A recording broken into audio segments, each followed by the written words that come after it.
Muy buenas tardes, días y noches y bienvenidos nuevamente en esta segunda oportunidad. Les recuerdo el nombre solamente para que nos las vayamos aprendiendo y progresivamente los conoceré a ustedes a través de nuestras plataformas. Jesús Mora y tenemos hoy la misión de conversar sobre la historia de la psicología. Y más que la historia de la psicología es los antecedentes, cómo se han formado una conceptualización diferente sobre la psicología.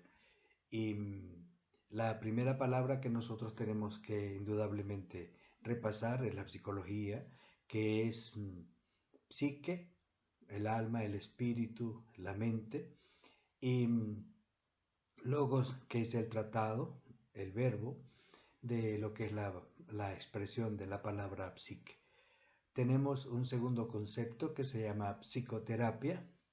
Terapia es el tratamiento y es el tratamiento de la psique.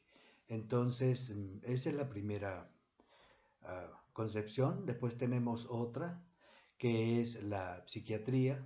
También es importante como un concepto paralelo con implicaciones un poquito diferentes a lo que nosotros entendemos por psicoterapia. Y la psiquiatría es igual, el origen está en la palabra psique y atreia, que es tratamiento, y es el tratamiento de la psique. Y tiene en la psiquiatría, pues agarró su rama, vamos a llamarla de aplicación de la medicina, es donde más se desborda este planteamiento y es el tratamiento de la enfermedad mental en función de los medicamentos que se tienen al alcance. Esta acepción es la que mayor fuerza tiene en términos de la psiquiatría y en términos de la medicina. Medicina lo que quiere decir es curar. Por lo tanto, en las enfermedades que aparecen en el ser humano, pues lo que se intenta es curar y este concepto igualmente abarca el del tratamiento de la psique, pero por las diferencias en el objeto, que es la psique por un lado y en el otro es el cuerpo, entonces tenemos las diferencias donde la medicina ha tenido más énfasis en el tratamiento a las enfermedades del cuerpo.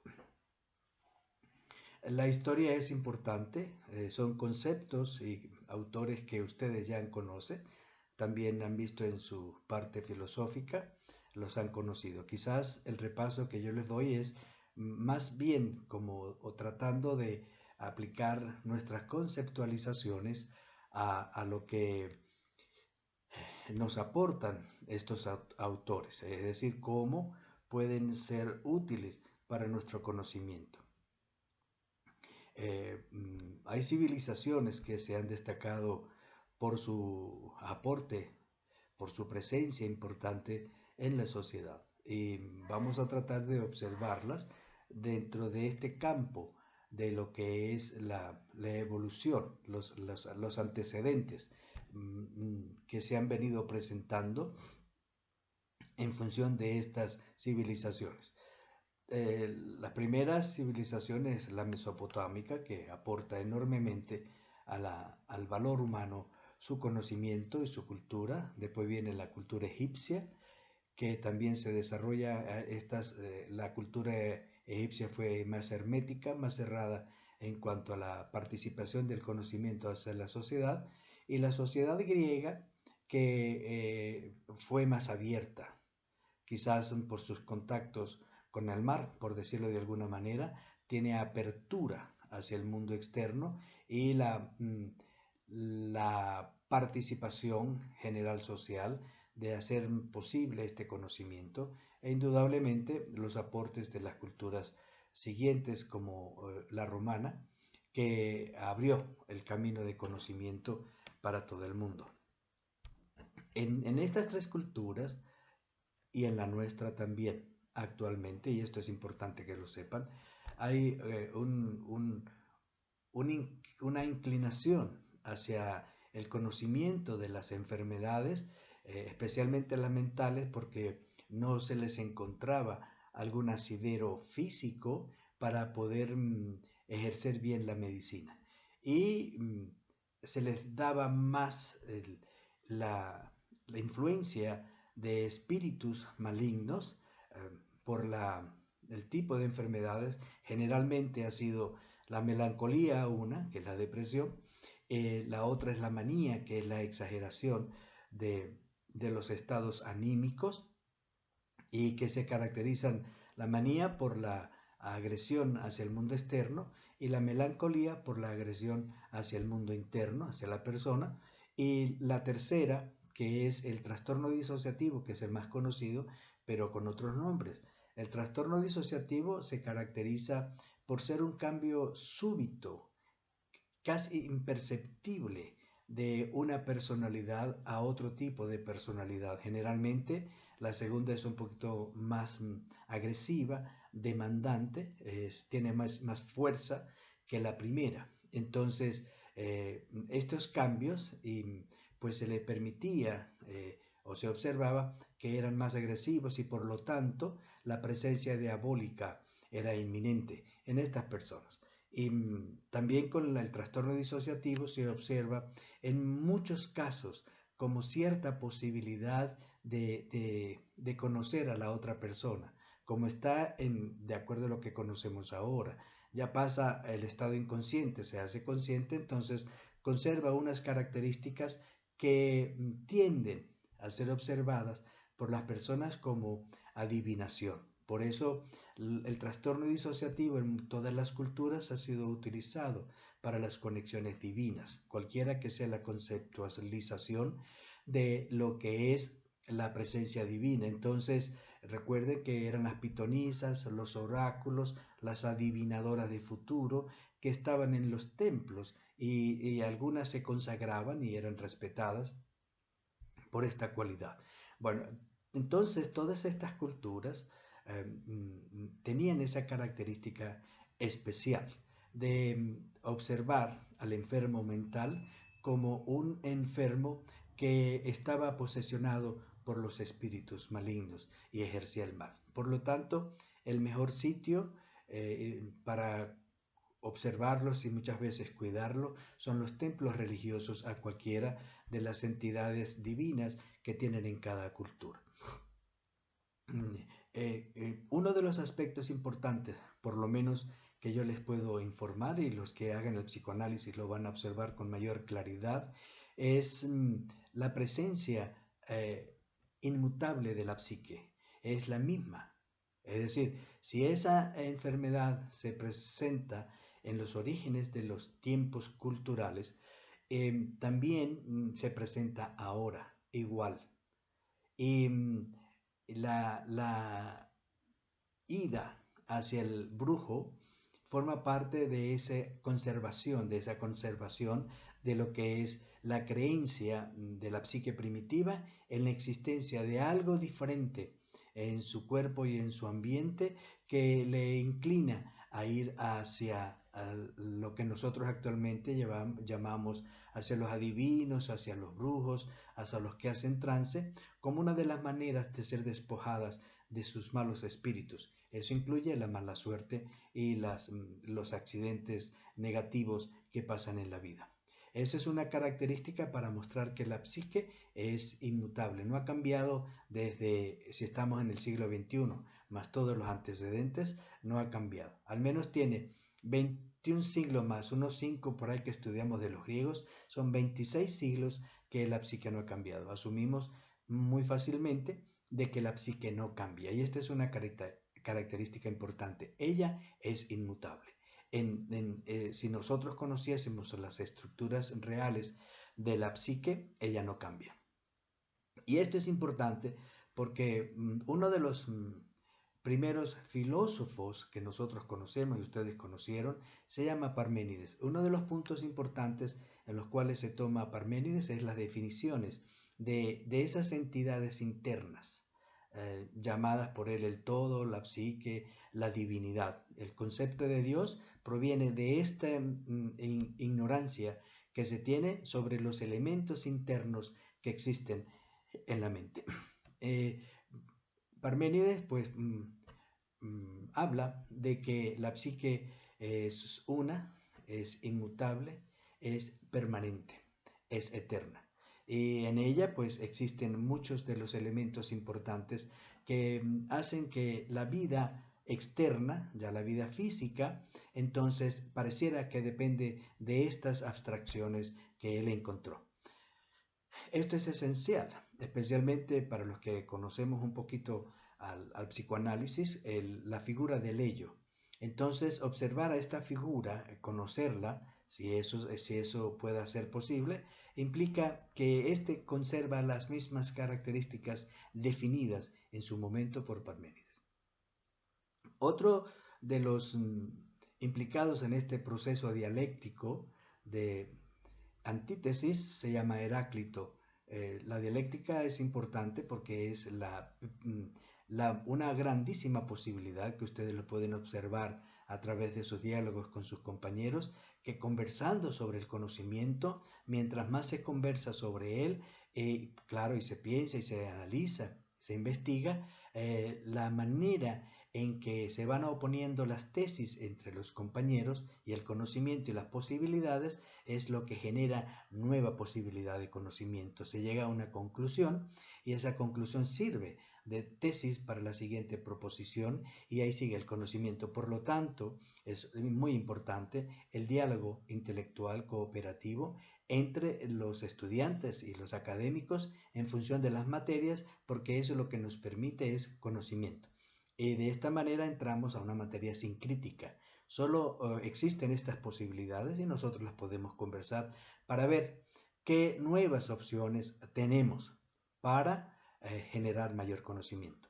Entonces Heráclito se plantea lo mismo, pero no es lo mismo, sino que se plantea en términos de esa antítesis que él procede a mostrar, que el conocimiento es cambiante y que todo cambia en la realidad y todas las cosas provienen de ese cambio. Decía él, que es la frase que más se conoce: nadie se baña en el mismo río dos veces, porque la segunda vez que se coloque, ella el agua que estaba en la primera vez ha transitado y ya no es lo mismo, a pesar de que la esencia y la sustancia agua se mantiene igual. Y esto es importante, si lo ven, hay el cambio externo, pero la sustancialidad se mantiene. Esto es muy importante en términos de la psique, porque vemos los cambios aparentes, todo lo que nosotros podemos observar diferente en los demás y diferente en nosotros mismos, mantiene una sustancialidad.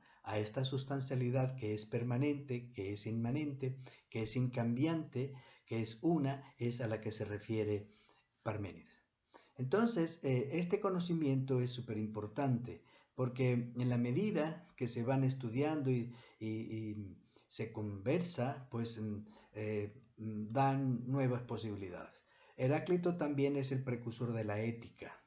La ética es un punto importante que nosotros podemos analizar. Tenemos dos maneras de ver la ética. La primera es a través de las lecturas de estos sabios griegos que nos permiten entender los mejores comportamientos de la ciudadanía para el bien social. Y la ética, también en psicología, es un descubrimiento personal. Es decir, la ética proviene del descubrimiento de la psique. Y esto es importante tenerlo en cuenta. Actualmente depende de muchas de las conformaciones de conducta que existen, pero a los que conocen los procesos cognitivos o intelectuales o subjetivos sobre la idea, la exploración de la ética es muy importante y vamos a encontrar en ella los mismos aspectos que han dicho los griegos. Es decir, por el conocimiento se extrae la ética. Bueno, estos aspectos son importantes. Viene otro sabio que ustedes conocen, que se llama Sócrates. Igualmente marca pauta. Estos señores presocráticos son excelentes en los aportes que nos dan a la contribución del conocimiento de la psique. Indudablemente, si lo vemos en su tiempo, se llama filosofía, el arte o el amor por la sabiduría y por el conocimiento. Pero si lo vemos con una actitud desde ahora, podemos observar muchos detalles en la filosofía por la inexistencia del conocimiento en términos de la psicología, que la filosofía es psicología. Y eso es muy importante. Vuelvo otra vez en el sentido de que nos permite entender el conocimiento ahora desde el punto de vista psicológico y en función de una filosofía, si ustedes la quieren ver así, y de una psicología que es experimental. Esto es excelente. Entonces Sócrates en su conocimiento explora también el conocimiento de los demás a través del arte de preguntar. Y la mayéutica consiste en preguntar y repreguntar las conceptualizaciones que las personas tienen sobre el conocimiento que expresan, y va a llegar un momento en que lo que se observa es contradicción en cada una de las cosas hasta que la persona se dé cuenta que el tema del cual está tratando se le escapa de las manos como el agua, y eso genera muchísima ira en el encuestado, porque lo deja sin conocimiento y lo coloca directamente en la desvalorización. Por eso la mayéutica es un arte delicado, es una técnica delicada, porque si se lleva al extremo, la persona queda desvalida. De este conocimiento es donde Sócrates saca su sentencia: yo solo sé que no sé nada. Porque preguntarle a todos los sabios sobre todo el conocimiento lo dejaba en un momento en que no sabía, a lo mejor ni el sabio a quien le era cuestionado su conocimiento, ni tampoco Sócrates podía llegar a tal magnitud de conocimiento. Por lo tanto, la mejor expresión es: solo sé que no sé nada. Y eso indudablemente es importante. Igual aplica para nosotros. El conocimiento, y ahorita más que nunca, es muy estrecho, es muy parcelado, y llegamos a él en una parte, pero el extremo del conocimiento es muy difícil que una persona lo puede llegar a tener. Entonces, aparece después otro importante ser que nos coloca en otra dimensión de la filosofía y en otra dimensión de la psicología. Ese señor se llama Platón, y se le conoce en términos así como muy generales y muy de ignorancia, sus aportes en la aporía del mundo de las sombras y el mundo de las ideas, donde él nos plantea en síntesis que este mundo que nosotros conocemos es un mundo de sombras, y que las principales o los fundamentos de esta sombra está en el mundo de las ideas. Por lo tanto, el conocimiento de estas sombras, partiendo de ellas y siguiéndole la ruta que ellas marcan, las sombras que ellas tienen, sus destinos hacia atrás, podemos llegar a algunas ideas antecedentes que nos implican la concepción muy diferente al mundo de las sombras. Es decir, existe un mundo de las ideas, un mundo psíquico, un mundo de filosofía que transitándolo nos permite llegar a un verdadero conocimiento.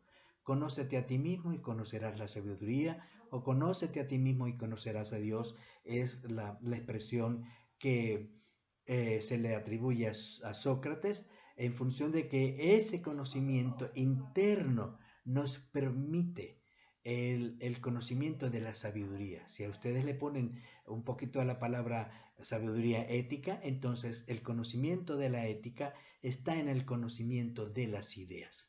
Y eso es esencialmente importante. De aquí parte, por supuesto, entonces la filosofía idealista en el conocimiento de las ideas. Bueno, esto es esencial porque entonces Sócrates plantea, bueno, hay dos almas: una alma que es mortal, indudable, el cuerpo, un alma mortal, y la otra alma que es inmortal. Y con eso se asocian al concepto de eternidad o de inmortalidad del espíritu y de la mente. Se plantea desde este momento que esta mente es eterna. Ya en un momento yo se lo voy a mostrar la conceptualización de esta eternidad o de esta atemporalidad de la psique. Hay otro señor que se llama Aristóteles. Entonces, él, siguiendo la línea de Heráclito, observa que lo más importante son los fenómenos externos, es la observación de la naturaleza, es el conocimiento de la empiria, de la experiencia, para poder analizar estos fenómenos externos. Y a través de esa observación, del análisis, de poderlo experimentar, es donde nosotros vamos a obtener el conocimiento y se origina la ciencia del mundo externo. Esto es esencial, este modelo se, se reproduce, viene después la Edad Media y aparecen muchos pensadores, como en el caso, por ejemplo, de San Agustín, que utiliza la teoría platónica para expresar su conocimiento sobre Dios, e igualmente Santo Tomás de Aquino, que usa el conocimiento aristotélico para también justificar la presencia de Dios a través de la experiencia. Bueno, estos modelos o estos tres principios de la concepción del hombre como ser poseído por los diablos se ha mantenido, se mantiene durante toda la Edad Media, igual se mantiene sobre el Renacimiento, aunque haya nuevas ideas rebuscadas del conocimiento filosófico griego. Pero lo que es importante es, aparece también cercano, creo que por el siglo V debe ser, antes de Cristo, un ciudadano que se llama Hipócrates. La presencia de Hipócrates es remarcada con importancia especialmente por la medicina y lo colocan como el padre de la medicina. Y en ese momento estamos hablando también de la enfermedad mental, solo que no está expresa de esa manera, no está asociada a un ente diferente que es la psique, sino que está directamente asociada al ente del cuerpo. Por ejemplo, Aristóteles pensaba que de esa alma inmortal ella era divina y por ser divina, por ser especial, ella no se enfermaba y que la enfermedad se produce en el alma mortal, que es el cuerpo. Entonces las enfermedades provienen del cuerpo. Bueno, aparece otro señor, Empedocles, que es uno de los primeros, donde colocan al origen de las cosas del mundo bajo cuatro elementos, que privó importantemente toda la concepción médica y filosófica de los tiempos antiguos. Y él hablaba de cuatro elementos importantes que son el agua, el aire, el fuego y la tierra, que esos eran los elementos sustanciales para la conformación de la materia en el mundo. Hipócrates entonces toma estos elementos, son la base del conocimiento, y le agrega a estos cuatro conocimientos el agua, le coloca que es un fluido. Se le llama, el Hipócrates se llama la teoría de los fluidos porque cree en los líquidos que recorren el cuerpo y uno de ellos proviene del agua y le da el nombre de flema y se ubica en el cerebro. El otro es el aire, que está en la sangre, y el líquido que se tiene es la sangre y está en el cuerpo indudablemente como un fluido. El tercer elemento es el fuego y se encuentra en la bilis amarilla y lo produce el hígado, este fluido. Y el cuarto fluido se encuentra que es la bilis negra y lo produce el vaso. El equilibrio del cuerpo, la ausencia de enfermedad, es la homeostasis de estos cuatro fluidos. Y en caso de aparecer una enfermedad, entonces lo que hacen es extraer la sangre para hacer una descompensación de esas cantidades excedentes para que el cuerpo vuelva a funcionar. Entonces, bueno, extraen la sangre bajo esa metodología, tratando de que estos cuatro fluidos se mantengan en homeostasis. Bueno, este es un aporte importante. Después de aparecen ya Más tarde, con la incorporación del Imperio Romano a toda la cultura de esa área y todas las obras, estamos en Roma, Roma se lleva como capital hacia Alejandría en Egipto y se realizan las traducciones enormes de todos los escritos existentes hasta el momento. Por eso los tenemos todavía.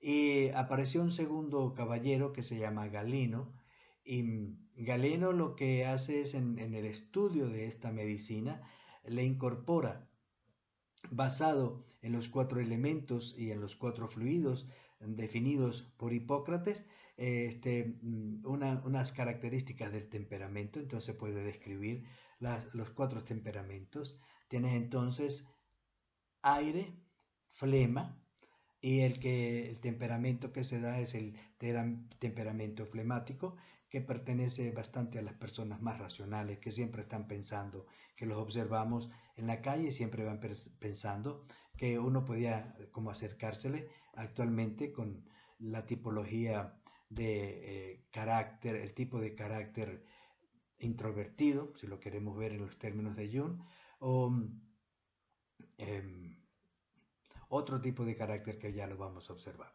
Bueno, el primero es el flemático, después viene el sanguíneo corresponde a la persona como pícnica, a los gorditos, que son los simpáticos, los alegres. Esto ya no es tan así, pero para tener una idea, entonces el carácter sanguíneo, el carácter del fuego, que es la bilis amarilla, entonces se da el carácter colérico, que es el que nosotros observamos como más agresivo, más regañón y peleón, y después viene el otro, que es el de la bilis negra, que es el carácter melancólico. Entonces este señor define 4 tipologías que alcanzan hasta el siglo XX todavía, porque la medicina no pudo descubrir, no tenía elementos para ayudarse a descubrir, no tenía como la metodología para establecer las causas reales.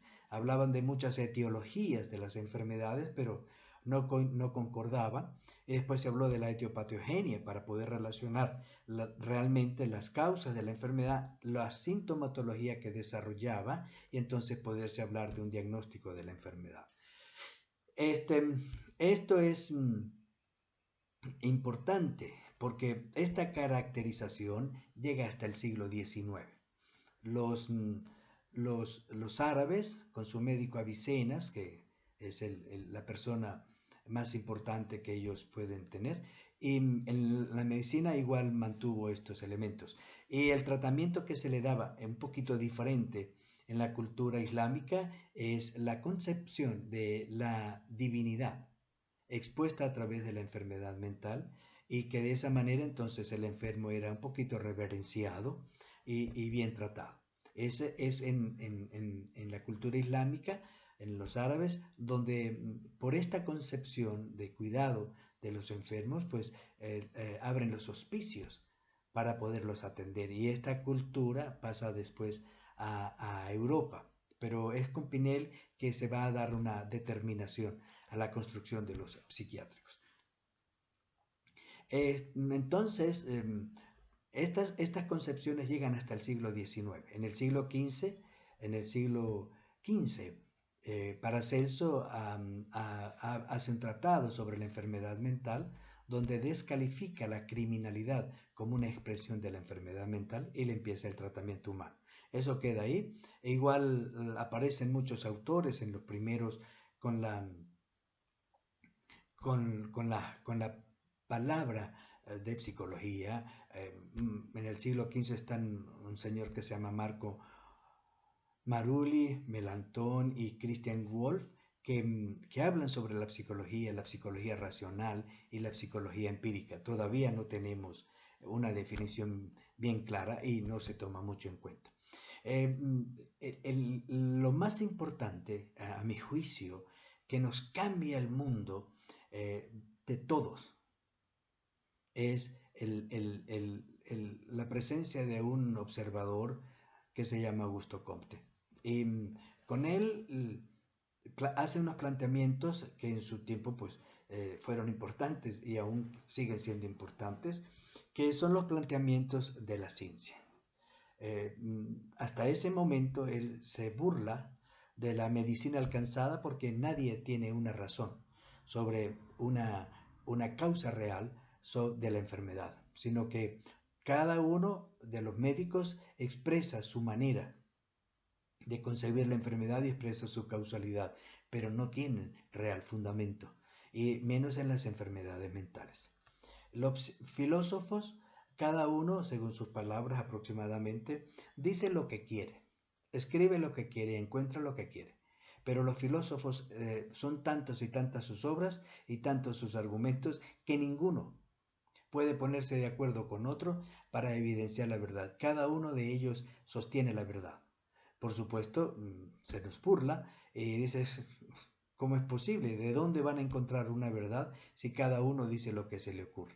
Estamos en una filosofía racionalista, es decir, el racionalismo lo que quiere decir es encontrar la explicación de todos los hechos en función de una causa primera, y la causa primera, por la predominancia de las ideas divinas, especialmente con el cristianismo, entonces es Dios. Y todo lo justifican en base a Dios, y todos los hallazgos son en base a Dios. Todo está por Él. Entonces, sin irreverenciar el concepto de Dios, porque tiene un significado diferente en cada cultura y puede significar distinto para las personas porque no tienen una definición bien clarita y una experimentación, entonces nos genera es confusión. Por eso entonces los filósofos caen un poco en descrédito. Lo mismo pasa con la psicología. Venimos con unos autores mencionados sobre los planteamientos psicológicos, pero tampoco presentan un acuerdo. Entonces, por lo tanto, la mejor recomendación es llegar al tercer paso de la ciencia, que él plantea. El primero es la concepción natural de la ciencia, y no llega a nada en el sentido de buscar explicaciones un poquito fundamentadas en la nada, vamos a decirlo así, y eso no da una causalidad a la información. El segundo paso, que es el racionalismo, que es la expresión de que todo tiene una causa primera, y ese es Dios. Y tampoco se detienen las evidencias físicas para poderlas seguir. Y el tercero es el paso científico. En el paso científico es importante la observación, la cuantificación, el establecimiento de conexiones, el establecimiento de causas y de relaciones, y poder demostrar esta verdad mediante la experimentación y el control. Si esto no se hace, si los médicos no hacen esto, van a seguir perdiendo el tiempo. Entonces, la mejor sugerencia que se le hacen a los médicos es lleguen a utilizar el método científico, proveniente también de la observación en las ciencias naturales, de tal manera que puedan tener realidad, y de esa manera puedan establecer las verdaderas causas de la enfermedad. Abran los cuerpos, conozcan las causas, conozcan al cuerpo, y de esa manera pueden establecer relaciones funcionales en el cuerpo, en sus partes, en su organismo, y poder evidenciar realmente lo que es la medicina. Este señor partió el mundo en dos.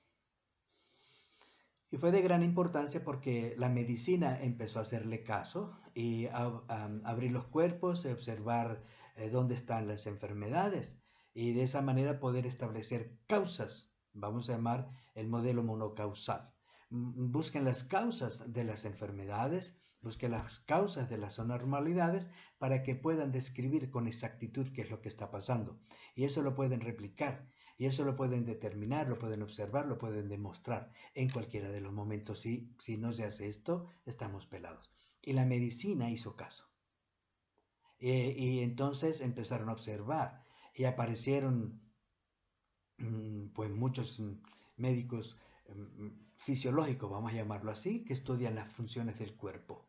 Esa es la primera parte de la medicina, la fisiología.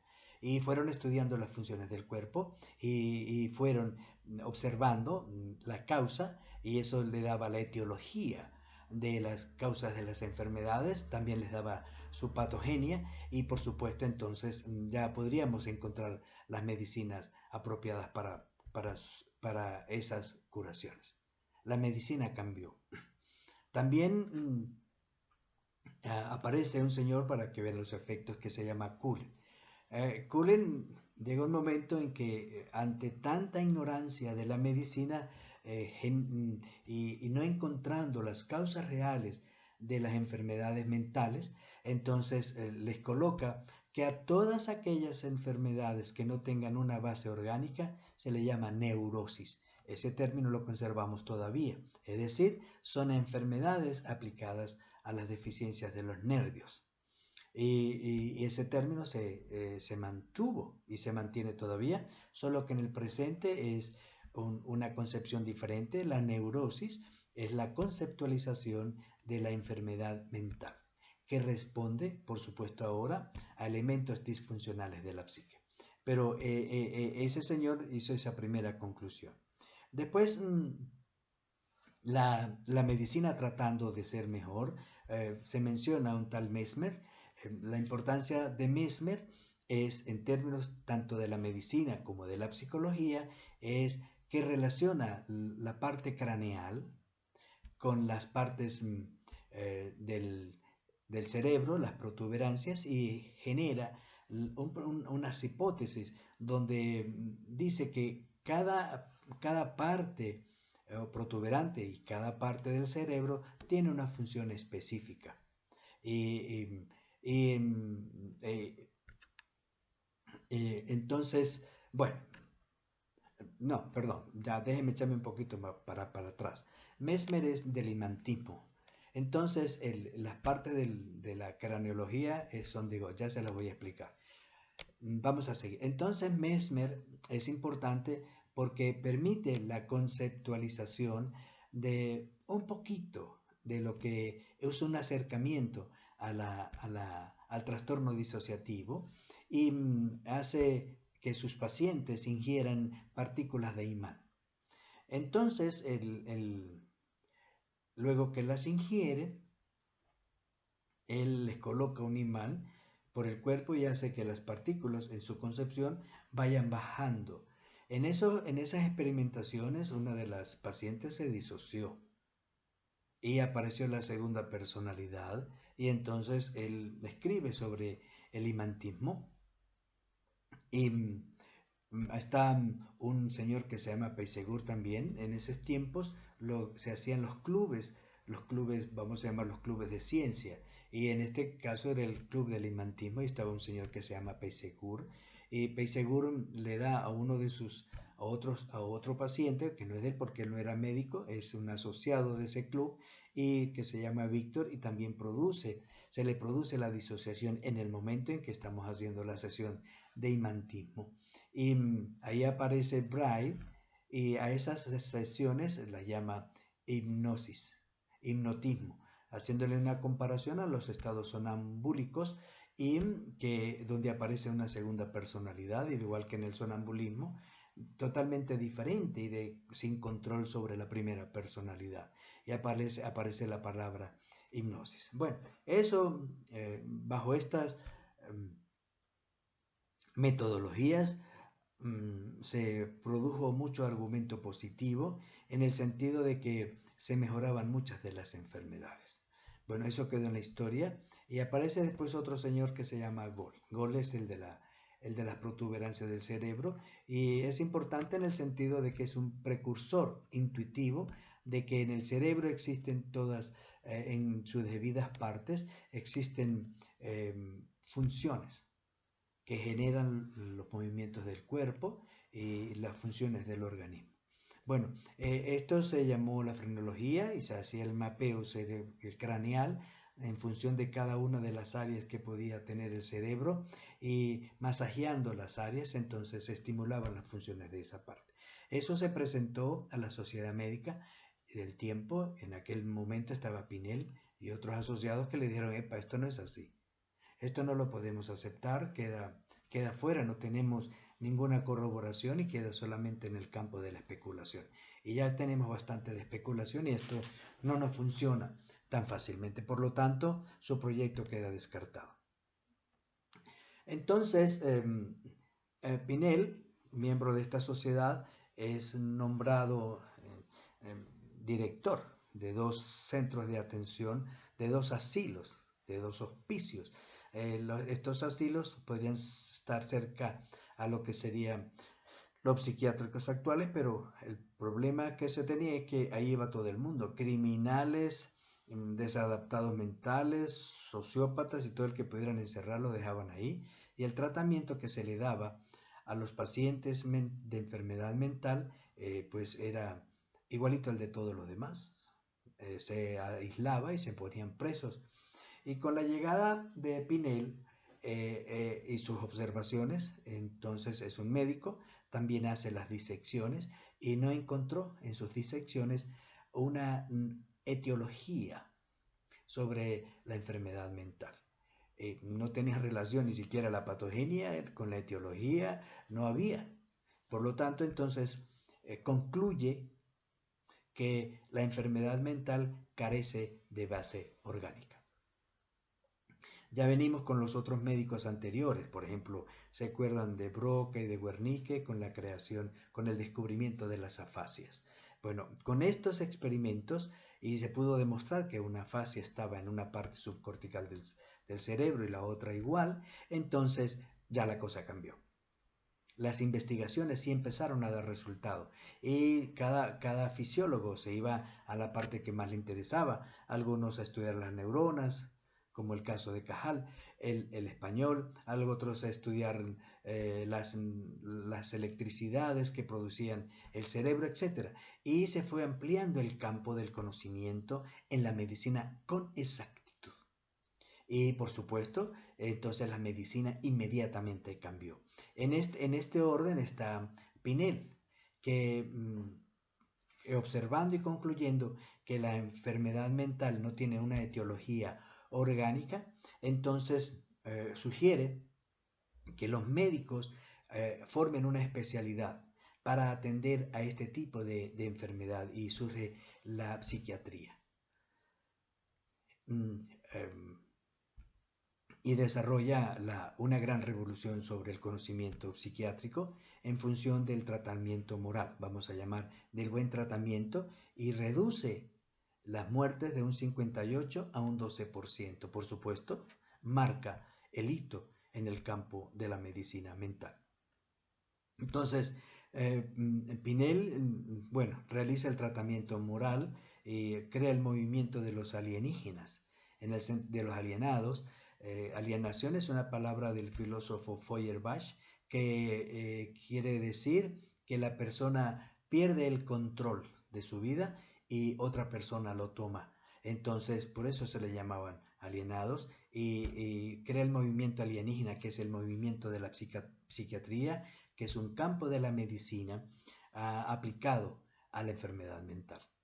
Y esto es esencial porque cambia enormemente, hacen que se creen nuevos hospicios, nuevos psiquiátricos y con atención médica especializada para estas personas.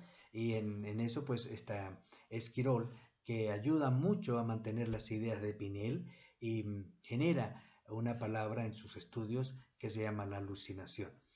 Igual Pinel hizo una clasificación de las enfermedades vistas por él, y entre ellas la manía siempre ha sido presente en todas las clasificaciones, la melancolía, que es su real opuesto, también está presente, la idiocia se hizo presente, y después la demencia, que son como las enfermedades pues, que se veían con más frecuencia y eran impactantes ante el observador social.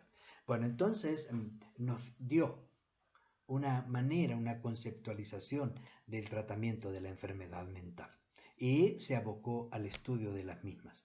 Aparece otro señor que se llama Calvo y desarrolla igualmente los estudios sobre la esquizofrenia y el trastorno bipolar, dando mayor desarrollo a la psiquiatría y dándole ya como un espacio para poder trabajar en ella, un camino que se podía seguir. En esos tiempos está también Kraepelin.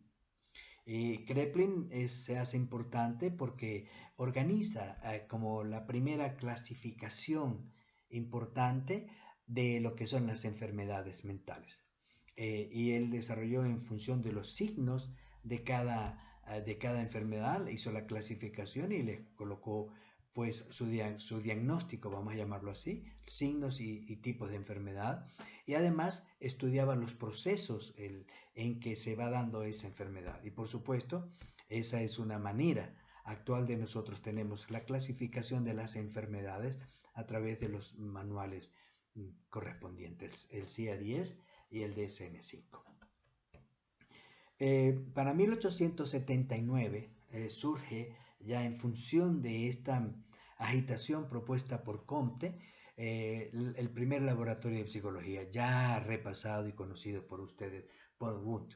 Se hace muy importante porque es el establecimiento de una psicología experimental, en función pues de los parámetros de la ciencia y basados en la introspección, en el conocimiento de los elementos subjetivos y la medición, por ejemplo, de los tiempos de reacción en función de otras leyes que habían creado otros médicos.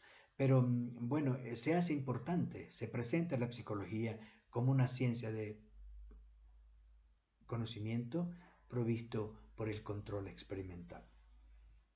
Esto cae en desuso, pero nos deja las bases de lo que viene a ser después la psicología. Sigue en París las clases de Charcot en psiquiatría, en los psiquiátricos de la Salpêtrière, y genera más conocimiento sobre el hipnotismo que había quedado un poco en desuso, pero que él lo toma y empiezan a ver la disociación y a estudiar la histeria. La histeria es el trastorno disociativo en nuestros tiempos actuales. Y observa pues las manifestaciones, los acercamientos que hacen, las etapas de sugestión, cómo podían sugestionar a los pacientes, cómo los podían hipnotizar y darles o órdenes sugestivas que después se podían cumplir. Todos estos estudios fueron cayendo en desuso, todavía queda la hipnosis, a veces más para espectáculo público que para un conocimiento científico, porque así como tenía ciertas ventajas, también tenía ciertas desventajas y ciertos obstáculos, y eso fue cayendo. Sin embargo, a esas clases asiste un médico neurólogo que se va interesando progresivamente en las enfermedades mentales, porque siendo neurólogo y la base de la enfermedad mental ya estaba dispuesta por la neurosis en el cerebro, entonces él sigue investigando a través de la hipnosis y se acerca y empieza a hacer estudios de investigaciones con hipnosis, con hechos muy exitosos. Hay una obra nueva que está saliendo en Netflix sobre Freud.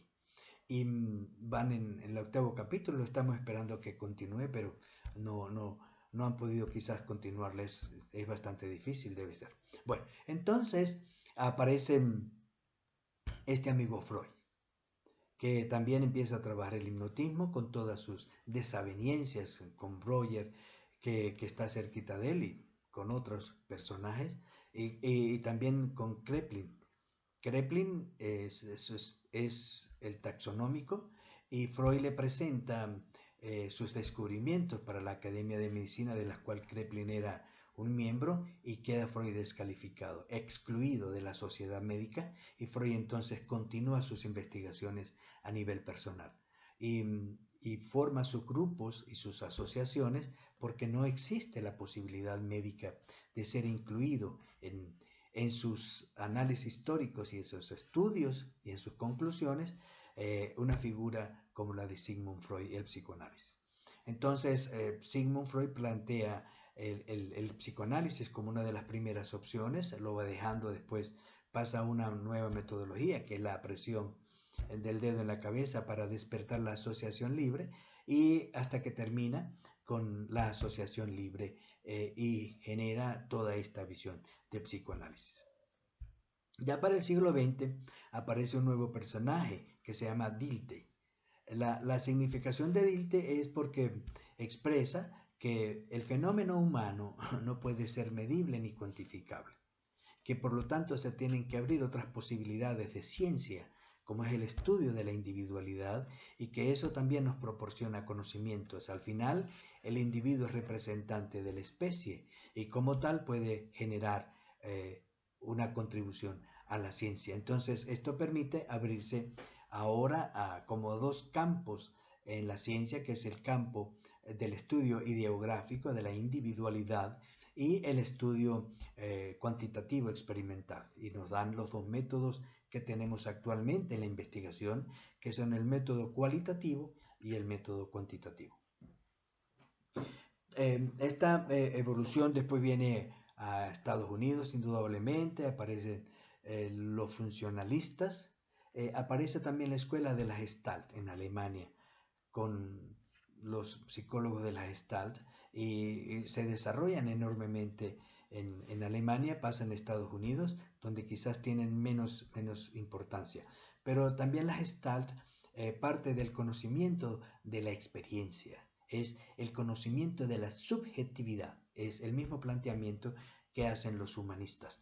Y después viene entonces William James, que es un funcionalista, estudio de las funciones psicológicas, y hay otro que se llama Titchener, que es el estudio de las estructuras. Entonces estudian las percepciones, las sensaciones, como una manera de comprender al ser humano.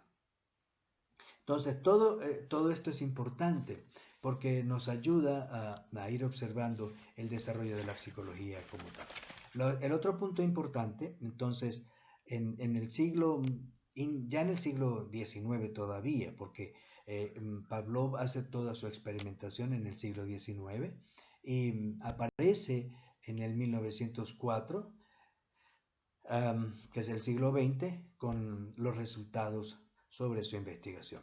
La investigación de Pavlov, médico, fisiólogo, estudia las funciones del aparato digestivo, y entre una de esas funciones es la producción de los jugos gástricos, y crea un laboratorio experimental para generar esa extracción de los jugos digestivos, y utiliza a los animales. En el caso que ya conocemos, tenemos el uso del perro. Entonces imagínense en un cuarto donde está el perro, se le hace la cirugía para extraerle los jugos gástricos, se le coloca el aparato, que es la creación de Pavlov, de Shemov y Bechterev, y con ese aparato lo que hace es trasladar los jugos gástricos que están en el cuerpo hacia el mundo exterior sin hacer una permeabilidad de esos jugos al cuerpo para evitar el daño, y genera un premio Nobel de medicina. Bueno, esto tiene sus múltiples consecuencias, pero entre ellas es los escritos que él nos deja, donde en este cuarto consistía en un señor que le traía alimentación al perro, este salivaba y producía los jugos gástricos. Pero imagínense ustedes que el señor era llamado, hey, tráigale la comida, y le sonaban la campana para que trajera la comida, y el señor venía y traía la comida. Como el cuarto estaba oscuro, prendía la luz para poder ingresar al cuarto, y entonces traía la alimentación.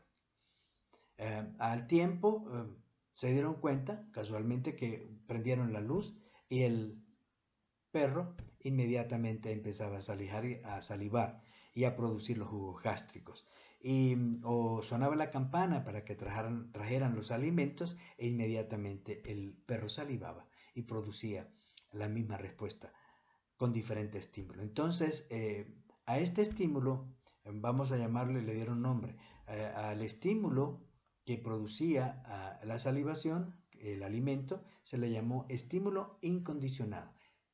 Él, sin ninguna característica en particular, producía los jugos gástricos en el perro. Es decir, este estímulo, que es incondicionado, produce una respuesta sin condición. Simplemente hay alimento y se produce la respuesta, que no hay nada que hacer. Entonces a esta respuesta se le llama respuesta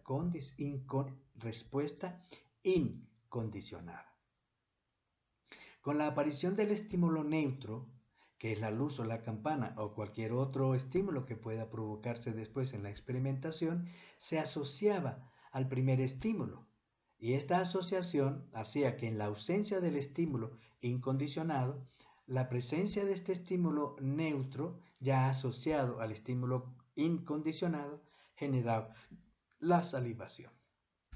A este estímulo número 2 se le llama estímulo condicionado porque está asociado a este estímulo primero.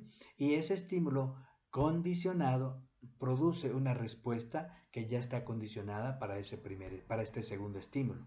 Y produce entonces la conceptualización del estímulo incondicionado que genera una respuesta incondicionada y un estímulo condicionado que genera la respuesta condicionada. Esto es reflexología, es decir, solo reflejos. Y presentan sus conclusiones. Chemov dice que entonces los procesos fisiológicos solamente responden a ser movimientos reflejos.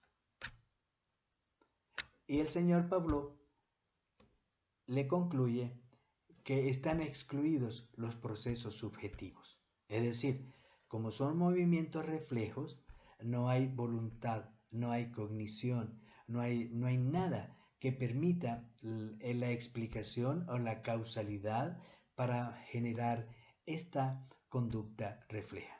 Por lo tanto, extraen, quedan fuera los procesos subjetivos porque en este momento no están presentes. Es reflexología. Bueno, estas conclusiones inmediatamente son tomadas por los lectores de la época, ávidos de conocimiento, y en ellos está un señor que se llama Watson. Y Watson aplica este nuevo conocimiento al aprendizaje y obtiene los resultados magníficos que se obtienen a través de este modelo. Y genera lo que va a ser después el conductismo. En su obra, el behaviorism, se traduce al conductismo y genera el conductismo. Y entonces, la psicología es la ciencia de la conducta objetiva, medible, cuantificable y experimental. Y establece entonces las bases científicas de la psicología del aprendizaje.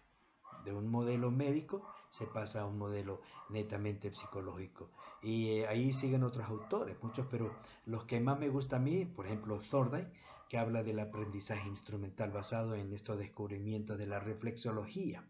Y este aprendizaje instrumental define a la conducta. La conducta es el instrumento para modificar el ambiente. Y crea la ley del efecto. Y la ley del efecto lo que dice es que toda conducta que tenga resultado satisfactorio tenderá a repetirse. Y toda conducta que carezca de un resultado satisfactorio tenderá a inhibirse o a no producirse. Y con esto genera, si nosotros tengan bien en cuenta esta conceptualización para que veamos los efectos en esquinas. Hay otro que es Tolman, que habla del conductismo proactivo. Y en el conductismo proactivo él introduce una nueva variable y dice, mira, aquí nosotros tenemos que tener en cuenta las variables cognitivas. Y es como un acercamiento a lo que va a ser después la psicología cognitiva. En mi caso siempre les voy a decir, estudien los modelos, apréndanselos, practíquenlos, háganlos de su experiencia en función de la pureza del modelo. Esto es conductismo, esto es cognitivo, esto es humanista, esto es gestáltico, esto es Freud. Esto es psicoanálisis. La razón de esta enseñanza es porque usted va a saber qué tanto le puede exigir a cada modelo.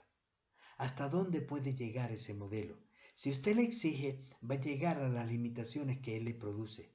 Y es donde usted va a adquirir más conocimiento porque va a acelerar su investigación hacia el campo de las limitaciones. Así de esa manera los obstáculos son un escalón previos al éxito. Y se van a hacer exitosos. ¿Okay? Quizás soy muy puro y si les molesta les pido disculpas porque ustedes quieren ser más eclécticos o les enseñan el eclecticismo como una solución a todos los casos. En mi caso no. Yo les digo es asuman su conocimiento en la parte que a ustedes les interesa. Cuando lleguen a los límites van a ver que van a tener solución. Cuando ustedes encuentren la solución, amplían el campo de la ciencia, del modelo teórico que ustedes están trabajando. Y eso es súper importante. Vamos a verlo. Ah, entonces aquí está el psicoanálisis. Ah, se descubrió la percepción, la cognitivo. Bueno, bienvenido al cognitivismo, y bienvenido al conductismo, y bienvenida a la Gestalt. No, usen su modelo. Ese modelo les va a permitir a ustedes más conocimiento, y eso es esencial. Bueno, es mi manera de poderlo ver, forma parte de la experiencia que he tenido de exigirle a los modelos que han pasado por mi cerebro todo lo máximo que me pudiesen dar, hasta que encontré uno que es mi satisfacción. Eso no quiere decir que sea el mejor, quiere decir es el que me gusta y al cual le tengo aptitud y actitud para poderlo desarrollar. Es igual para ustedes. El que agarró el humanismo, bueno, le gustó la concepción que tiene, y de esa manera se aferra a ese estudio, al conocimiento y a la práctica del mismo. Entonces le va a generar excelente conocimiento. Es una manera, por favor tómelo como diálogo y dialéctica. Entonces, Skinner aparece y forma el conductismo operante basado en estas apreciaciones de la reflexología, por supuesto, de Watson, y todos los demás autores que vinieron a llenar el espacio importante, y estaba ese vacío, faltaba ese conocimiento, y lo empezaron a llenar. Y eso es súper importante. Bueno, entonces, esto va largo. Realmente uno empieza la cosa y es larga, después la llevada a internet de estos videos cuesta muchísimo. Bueno, entonces aparecieron otros, viene la psicología cognitiva con Dormus, es donde se origina este espacio. Estamos después de la Segunda Guerra Mundial, y las computadoras tienen un valor enorme, como ahora lo siguen teniendo, y se reúnen los ingenieros de las computadoras y asisten 4 psicólogos por allá, y toman ese modelo para explicar la capacidad cognitiva. Y por supuesto, con las consecuencias, aparecen otros autores después, que son Brodmann con percepción y comunicación, y Neisler con psicología cognitiva. Y eso indudablemente empieza a cambiar el mundo. Después Kelly, Ellis y Aaron Beck, que generan nuevas apreciaciones sobre la psicología cognitiva. Y está ya para 1999 un nuevo autor que se llama Seligman, que se habla de la psicología positiva. Lo que importa es observar todos estos cambios que se han producido hasta el momento actual con ustedes y yo, que estamos estudiando psicología. Y nuestro reto, en serio, para ustedes estudiantes es esta investigación.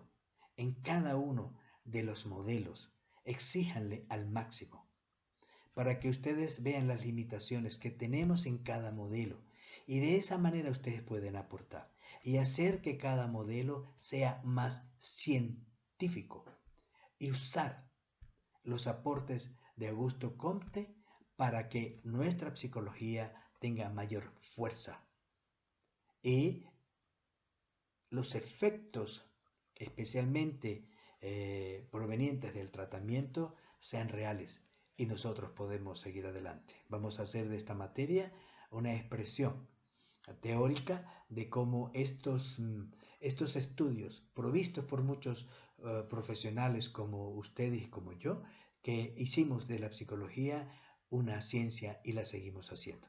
El propósito de esta psicología del adulto es que ustedes cada vez tengan más conocimiento científico y vivencial sobre lo que estamos aprendiendo. Muchísimas gracias.